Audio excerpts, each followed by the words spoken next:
Hi, and welcome to this introduction to coding using Scratch. My name's Jenny, and I'm an information technology teacher for TAFE New South Wales. I trained as a computer programmer and have used many different languages during my career. Sometimes people I meet are surprised to hear that I'm a programmer because they say I don't look like a programmer. Programming or coding is much more fun than many people realise.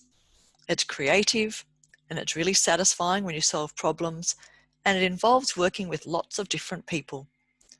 I've used many different languages as a programmer, and I always tell my students that the first one you learn is the hardest, then it's much easier to teach yourself from there. In this session, we're going to look at Scratch and learn some basic concepts to get you started with your coding. If you haven't already done so, open up Scratch on your computer so you can follow along. If you don't get it all done in this session, you can download the activities to complete later. You'll see on my screen that I've got Scratch open already. So you can see the address up the top, and you'll know it's also on your notes. I'm going to click the button that says Start Creating.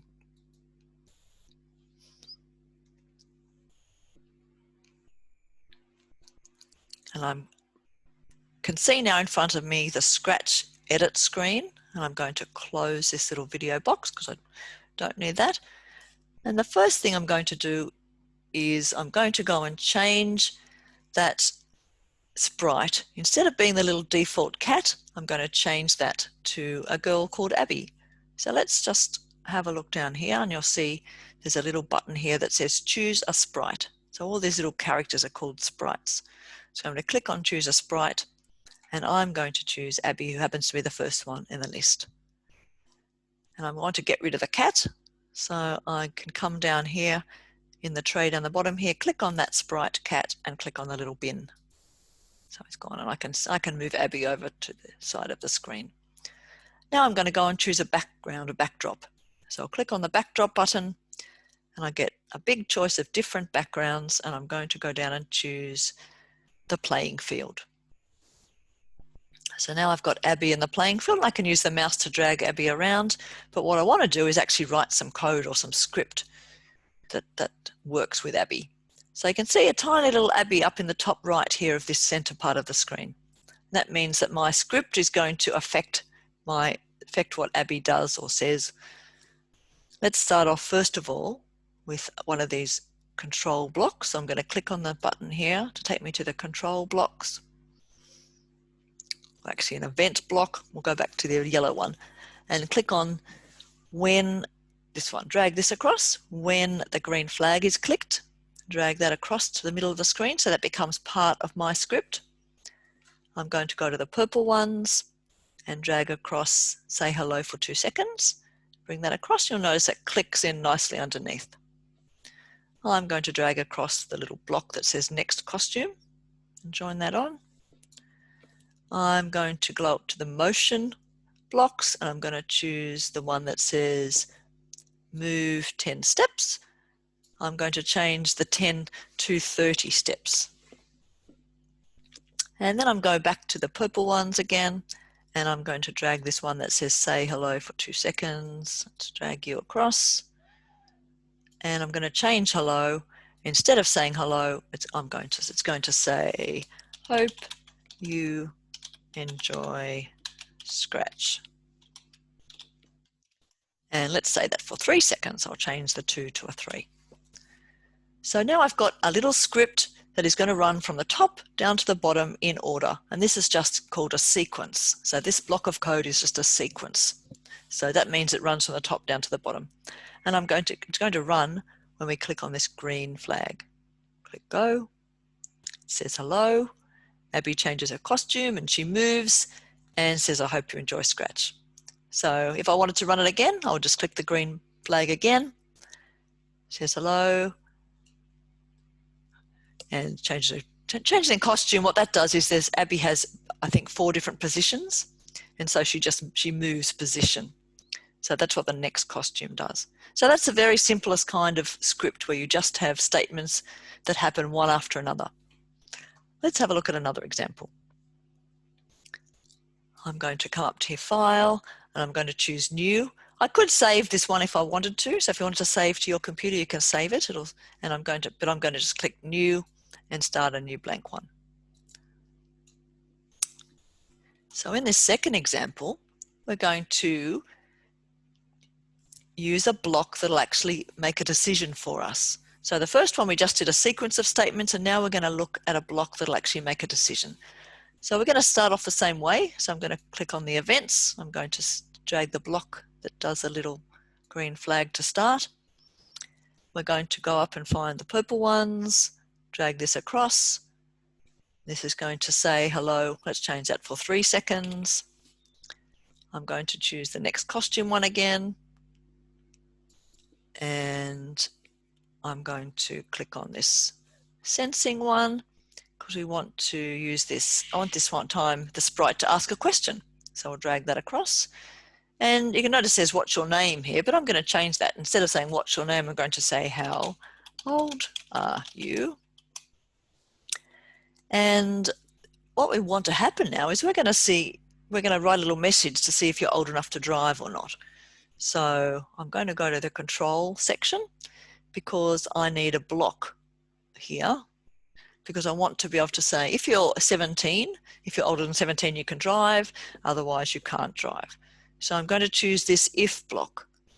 I'm going to drag that across here. And you'll notice the if block will give us a chance to have 2 different actions. So what happens if you are more than 17 and what happens if you're not? It's called an if-else block. Let's go up to the purple section again. And I'm going to choose this say hello again. Even though I'm not going to say hello, I'm going to change it.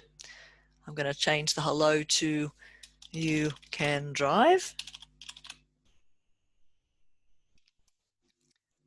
Or otherwise I'm going to use the same block, but I'm going to change it and say, instead of saying you can drive, I'm going to say you can't drive yet.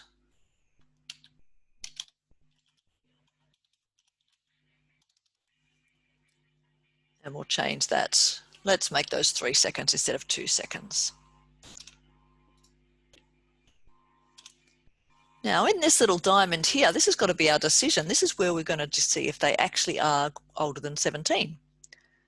So the question gets asked, and what happens in a program is that when you ask a question and you're asking the user to enter an answer, you want to be able to store that answer somewhere. And we need to use a thing called a variable to store that. And in Scratch, it's got a variable called answer already, so I can actually use that. And I want to be able to compare the answer that's given to the number 17. So I need to go down and get what's called an operator. So I'll click on the green one, and I want to use this block here. I'm going to drag it up here into my if block, and I want to change this 50 to 17. And I'm going to go back and get the answer. So what I want to do is say, if the answer is greater than 17, then display you can drive for 3 seconds. And if that's not true, if you're not greater than 17, then say you can't drive yet. Let's change that to 3 seconds as well. Okay, let's start at the top. If I click the little green go button up here, it says, we say hello. And then you'll notice, because I'm asking a question, this little box pops up waiting for me to answer. So if I say I'm 15, enter, and you'll notice the message you can't drive it yet is displayed. Let's try one more time. If I click on the go button, it says hello. It's waiting now for my answer. And if I say 21, enter, and it says you can drive. So that is my sprite and my little code working. I've started at the top and it's gone through and it's got to this block here, this decision block, this if block, and it's made the decision and displayed the right answer. Let's look at one more. This time we're going to look at one, a little script that uses a loop. So that allows us to repeat a bit of code. So I'm going to go again and say File, New. Click OK and start with a fresh one. And I'm going to go and change my sprite to start with. So I'm going to click in here. I'm going to find people, and I'm going to choose Danny. And I want to move the cat out of the way. So let's click down here in the cat sprite and just move the cat. So I've just got Danny, and I'm going to go and change my background. Let's go into backdrops, and let's scroll down till we find the balloons, the party one. There we go. Okay, let's come over here and let's create another script. So I'm going to again go to events. I'm going to choose the green flag again when green flag is clicked. And now I want to actually see if I can get Danny dancing a bit. So I'm going to create where he can move forward and back, and we can repeat that action a few times. So I'm going to need to find a repeat block. So I'm going to go down here and let's choose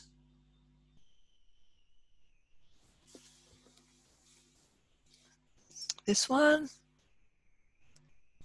And this says repeat 10 times, but I might just say let's repeat 5 times. And let's choose the motion ones. And I'm going to say let's move 50 steps, and then I'm going to, that'll move him 50 steps forward. And then we're going to get him to jump up here. So,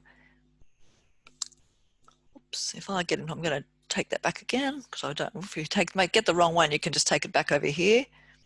I want to actually change Y. So what happens with X and Y is, you'll notice down here just below where this, just on the right hand side of the screen, it's got this little arrow where I'm pointing now goes sideways. It says that's the X axis, and it's got the vertical axis is the Y axis. So if I want to get Danny to actually jump up, that's what I want to change the Y. I want to change the Y axis. So I'm going to change that to 40. Let's just try that so far. So if I run that now, okay, he's jumped up, doesn't come down again. So let's get Danny back down. So what we want to do, because he's just jumped, it's done it does it 5 times really quickly, and he's moved 50 steps forward and jumped up 40, but not come down again. So what I'm going to do is I'm going to go to the control, and we're going to put in here, let's use the weight. That'll make it a bit easier to see what's going on. I'm going to slot that in there. We can slot it in after that one. And then we're going to do the motion again. And I want to change the Y again. There we go. And this time I want him to go up and down. So I'm going to say minus 40.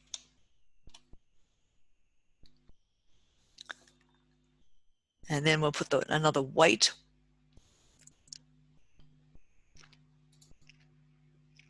There we go. After that one.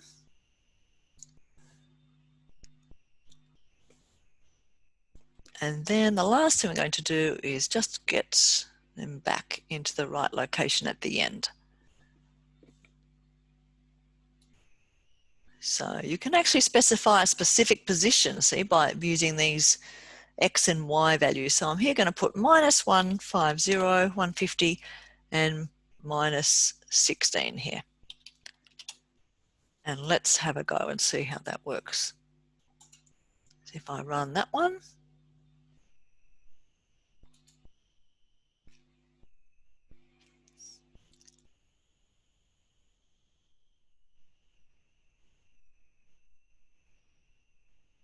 okay, so that's what's happening. So Danny is jumping up, so I can see what happens.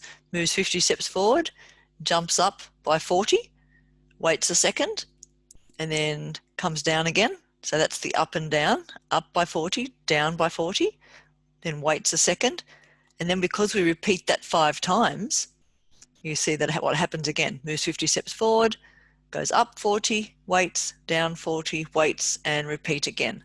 And then at the very end, we move Danny back to pretty much the original position using this go to x minus 150, y minus 16.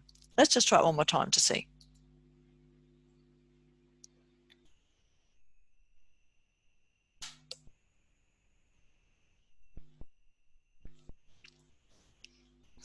Okay, so in those three examples, we've covered the 3 basic foundation blocks of code that you need. That is a sequence of statements, a selection when you want to make a choice, as we did in example 2, and in this one where you've done a loop, where you want to repeat some action or some code over and over again.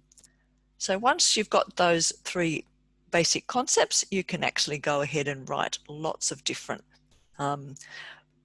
programs, different scripts to do lots of different things. So there's another example that you on the sheet that if you want to have a go on your own, you can go ahead and do that. I hope you have lots of fun with Sprite and with Scratch.